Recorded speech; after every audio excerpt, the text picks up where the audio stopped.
ఈరోజు నా జీవితంలో మనం ఎప్పుడు దేవుని దృక్పథంలో నుండి పక్కకు వెళ్ళకూడదు. మనకు ఆలోచనలు ఉండవచ్చు, సలహాలు చెప్పేవాళ్ళు ఉండవచ్చు, ఏదో సాధించాలి, ఏదో సంపాదించాలి అన్న దృక్పథం మనకు ఉండవచ్చు.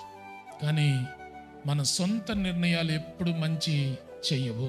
యాకోబు చెప్పిన మాట ఏమిటంటే, యాకోబు పత్రిక 4వ అధ్యాయం 13, 14, 15 వచనాలు. నా చిత్తం కాదు, దేవుడు ఆ ఊరు వెళ్ళమంటే వెళ్తా, లేదంటే ఇక్కడే ఉంటా. ఈరోజు చాలా మంది అలా కుటుంబాల్ని పనంగా పెట్టాల్సిన పరిస్థితులు వస్తున్నాయి. డబ్బు వచ్చింది కానీ కుటుంబం పోయిందే. నీ అప్పులు తీరాయి, మరి నీ కుటుంబం పోయిందే. నువ్వు అనుకున్నట్లుగా సుఖం సౌఖ్యం పొందావు, నీ పిల్లల జీవితం పాడైపోయిందే. నీవు దేవుని ప్రత్యక్షతను పొందిన వ్యక్తివైతే, దేవుని కనికరం పొందిన వ్యక్తివైతే, నీ ప్రతి అడుగు ఆయన చిత్తానుసారంగానే పడాలి.